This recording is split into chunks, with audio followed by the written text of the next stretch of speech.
Hi every one, welcome to good reviews channel. நாம் இன்னைக்கு பார்க்க போகிறது ஸ்வாக் என்கிற தெலுங்கு படத்தோட ரிவ்யூ தான் பார்க்க போகிறோம். இந்த படம் தமிழ் டப்பிங்கில் அமேசான் பிரைமில் அவைலபிளாக இருக்குது. இந்த படத்தோட கதை என்னன்னா, படத்தில் ரித்து வர்மா ஒரு ராணியா அவங்களோட ராஜ்யத்தை ஆண்டுட்டு இருக்காங்க. அவங்களோட நோக்கமே ஆண்கள் இந்த ராஜ்யத்தை ஆளவே கூடாது, முழுக்க முழுக்க பெண்ணாதிக்கம் மட்டுமே இருக்கணும்னு நினைக்கிறாங்க. அவங்கள யாருக்காவது ஆண் குழந்தை பிறந்தா கூட அந்த குழந்தைகளை கொலை பண்ணிருந்தாங்க. அது மட்டும் இல்லாம அங்க உள்ள ஆண்களுக்கு நிறைய கட்டுப்பாடுகளையும் விதிக்கிறாங்க. இந்த மாதிரி சமயத்துல ஹீரோயினிக்கு ஆண் குழந்தை பிறக்குது. பட் அந்த குழந்தைய மட்டும் கொலை பண்ணாம ஹீரோயினி வளர்க்க ஆரம்பிக்கிறாங்க. அந்த குழந்தைக்கு பேர் வைக்கும் போது ஹீரோ ஒரு சில சதிவேலைகள் பண்ணி அந்த ராஜ்யத்தையே ஆணாதிக்கம் பண்ணக்கூடிய ராஜ்யமா மாத்துறாரு.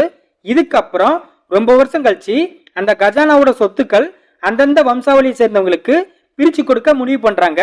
அப்பவும் போல ஒரே மாதிரி சாயல்ல இருக்கிற 3 பேர் அந்த சொத்துக்காக போட்டி போடுறாங்க. இதுக்கப்புறம் என்ன நடந்துச்சு, அந்த 3 பேருக்கும் என்ன சம்பந்தம், அவங்க எல்லாம் யாரு, இதுதான் இந்த படத்தோட கதை.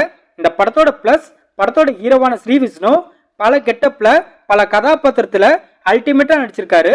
அதுலயும் திருநங்கை கேரக்டர்ல அவரோட பெர்ஃபார்மன்ஸ் வேற லெவல்ல இருக்கு. ஹீரோயினியான ரித்து வர்மாவும் அவங்களோட ரோலை நீட்டா பண்ணிருக்காங்க. மீரா ஜாஸ்மின் ஒரு சில சீன்ஸ் வந்தாலும் அவங்களோட கதாபாத்திரத்தை சூப்பரா பண்ணிருக்காங்க.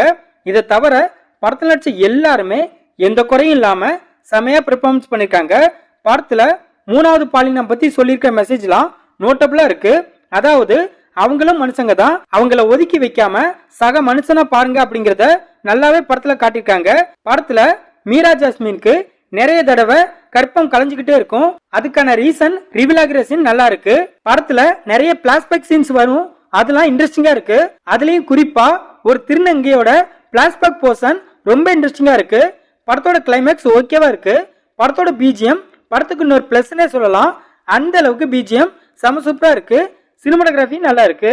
இந்த படத்தோட மைனஸ், படத்தோட பெரிய மைனஸ் படத்தோட டியூரேஷன் தான்.